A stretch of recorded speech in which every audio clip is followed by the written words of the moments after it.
morning, folks. It is still morning. Deb Delapiana, and this is your chain reaction report. You know, this one's been a few days in the making, the fomenting in my head kind of thing. So I wanted to talk to you about a couple of things today. Number one, you can always count on Fox News to find a has-been to make commentary on the other side of the aisle. So this week they dug up a guy named Joe Lieberman. Anybody remember him? I'm sure you do. Joe Lieberman, to make the bold and brash statement that the squad, which is the progressive side of the Democratic Party, and that is indeed how I now see them, and I will talk to you about that as we go further into this video. He has come out with the bold and brash statement that the squad is acting with more power than their numbers allow them, as if that really matters. What they are is acting when it comes to the infrastructure bill and the social spending bill. What they are doing is digging their feet in and advocating for the people. That is actually their job, regardless of how many of them are in the party. We are not talking about party loyalty here. What we are talking about is advocating for the people. The problem we have in this country is everybody is so jaded now that even when these people do the right thing, they get bashed for it. And that's really what's going on here. What these people want, and by the way, Joe Lieberman has never been an of the person, of the people kind of legislator any time in his career. He has been one of the most corporate-tied Democrats on the planet. And he has also been a conservative all of his career. The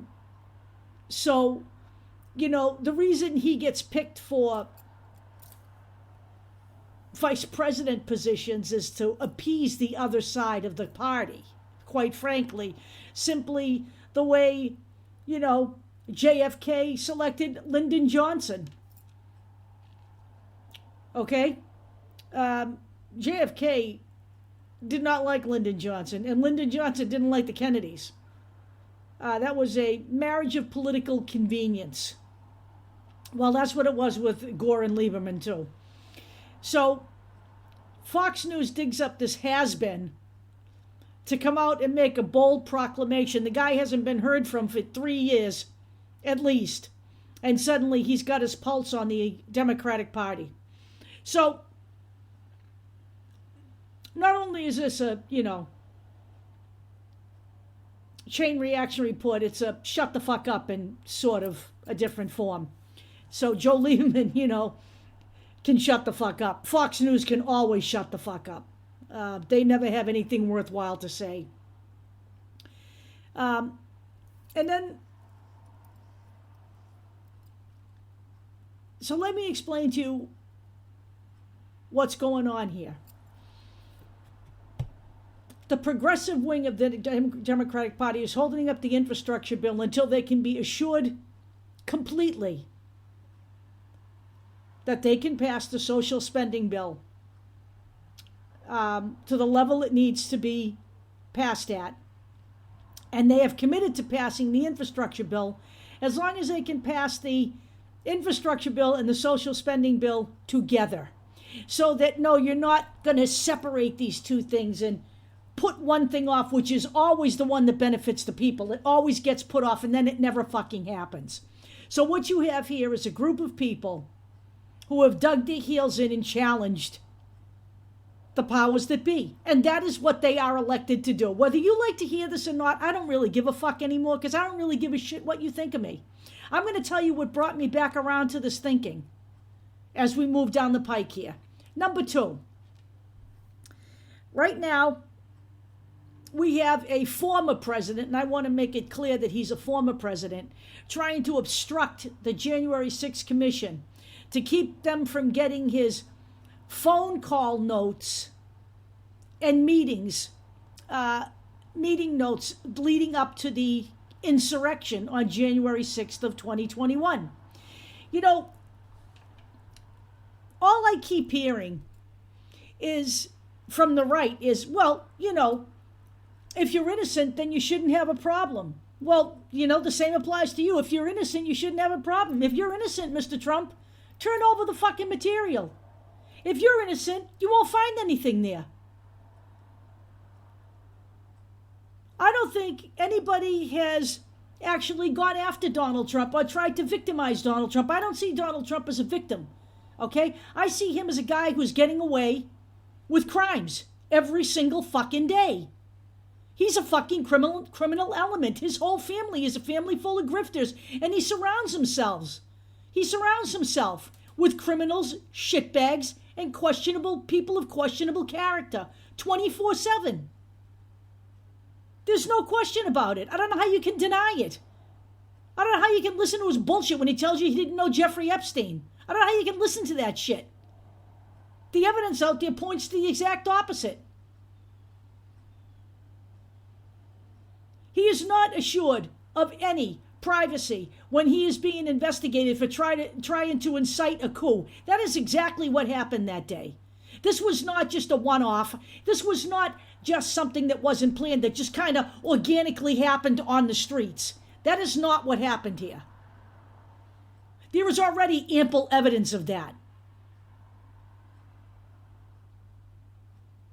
And as far as all of these cretins who have been in prison, whining about the prison conditions, where were you when people of color were whining about that? Weren't you out there saying they're running a jail, not a hotel? Well, you know what? That's what the judge is finally saying to these right-wingers. They're running a fucking jail, not a hotel. Stop your fucking whining. You made a decision to be there. You made a decision to do what you did. Donald Trump didn't put a gun to your fucking head. He certainly knew you were questionable mental fortitude and that he could take advantage of you, and that's what he did. But you chose to do the things you did.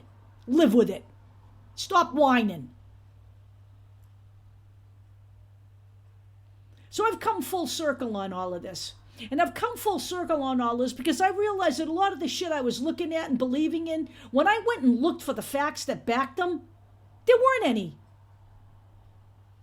I mean, I was of the the belief that RFK Jr., he's a Kennedy. He would never lie about shit like that. He wouldn't promote false information. What a fucking fool. He absolutely does promote nothing but false information. He twists facts. He makes them fit what he wants the narrative to be. He's a fucking lawyer. That's all he is. He's not a medical specialist. He's not a civil rights specialist. He's an attorney. And he wasn't making enough money in environmental law, so now he's chasing ambulances on behalf of the anti-vaxxers. I've come full. Both parties are bad. Do I think both parties have corruption in them? I absolutely do. But there is no way anyone will ever tell me that the Democrats spend their time trying to overturn the rights of women, take away their right to choose, take away the right to manage their own medical health in their own bodies, to stop people from voting simply because of their color, their background, or whether they're immigrants or not. I don't see anybody doing that on the other side. No, there is a decided difference between the Democrats and the Republicans. They are both in the corporate pocket. We get that part of the program. Okay? That is the system. And this is what we've been saying from the beginning. The people have to be willing to demand that system changes. I don't see the people willing to do anything but sit on social media, piss and moan, and claim that they're ungovernable because they buy into every fucking line of right-wing bullshit that's sold to them. That isn't making you ungovernable. That's making you a fucking idiot. It's as simple as that. No, these two parties are not the same. They're not. The Democrats aren't perfect, but I'm going to ask you this question. Name one singular piece of legislation that the GOP has tried to pass in the last 10 years that benefits the American people. I want somebody to fucking write to me. I want the name of the legislation and when they tried to pass it. That's what I want. I want one singular piece of legislation that has benefited the American public in the last 10 years. If someone can hand me that, we'll talk, okay? But all I ever see the Republicans doing is giving tax breaks to the multimillionaires. They did it again this year.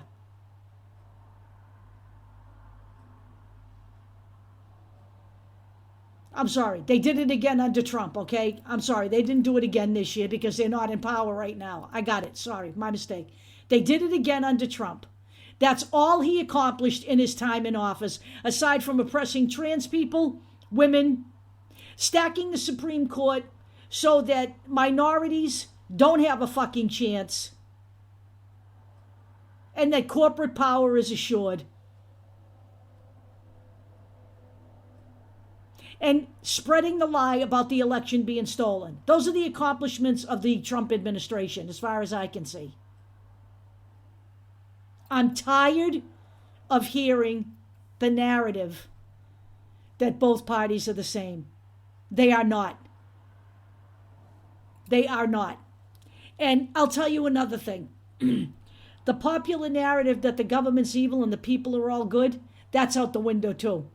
After COVID-19, the shit I've seen, both in my store, the way we're treated by customers, and watching what's going on the airlines.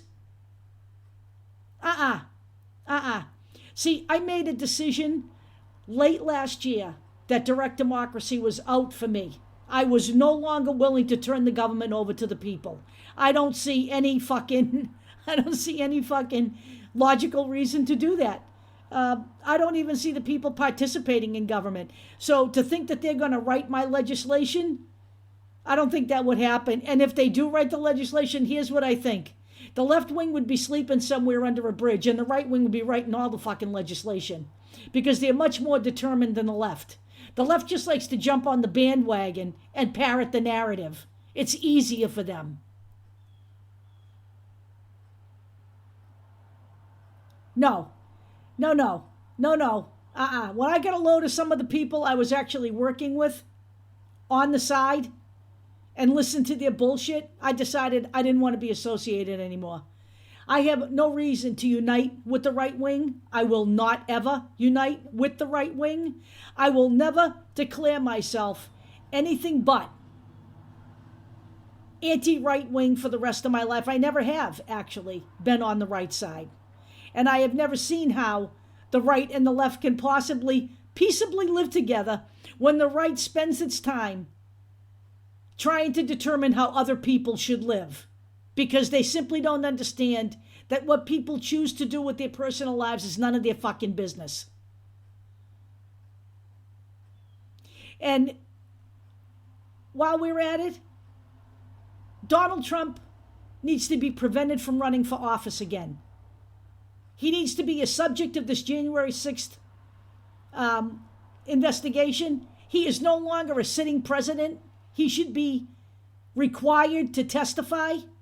Anybody that is in Congress that was involved in discussions about the 6th or the protests leading up to the 6th, that includes Madison Cawthorn, Marjorie Taylor Greene, Lauren Boebert, Mo Brooks, all of those people need to be served subpoenas and they need to testify. I don't care what they're sitting on. I don't give a fuck what they do for a living. If they were involved, they need to answer for their involvement. It needs to be laid bare, and they need to be removed from office if they participated in any active way. If Lauren Boebert indeed did Twitter out to people the location of where they moved the senators to that were trying to formalize the election, she needs to be removed from office. What happened on the 6th of January cannot be allowed to just be pushed under the carpet. A return of Donald Trump to power in 2024, unbridled and without any kind of guardrails, is a nightmare for this country. It's game, set, and match for all of democracy here. You can forget it. He did a lot of damage in just 4 years. He doesn't have to worry this time if he's reelected because he can't run again. He'll do whatever it is that he needs to do to serve his masters and himself. And it's time for people to wake the fuck up. So please, don't ask me what's happened to us. What happened to us is we actually looked for evidence of everything that was being said. And there isn't any. There's ample evidence that a lot of this shit was made up. There's ample evidence that shows that all of the shit coming out of the right and the anti-vaxxers on COVID-19 is nothing but made up garbage. I'm not going through it a million times. I've got videos out there about this. There's over 100 videos on Vimeo that talk about this. I'm not going to continue to spoon feed you people. You want to continue to believe lies, continue to believe them. I can't make you believe. I can give you what information we have. You choose to do what you want to do, but please, spare me the agony, all right? Don't tell us that we're not ungovernable, because as I have said, you following hook, line, and sinker every narrative out there, getting on Facebook, spouting that narrative, telling people that don't believe in that narrative that they're not ungovernable, that's bullshit. You're followers. You're not thinkers. I'll talk to you all later.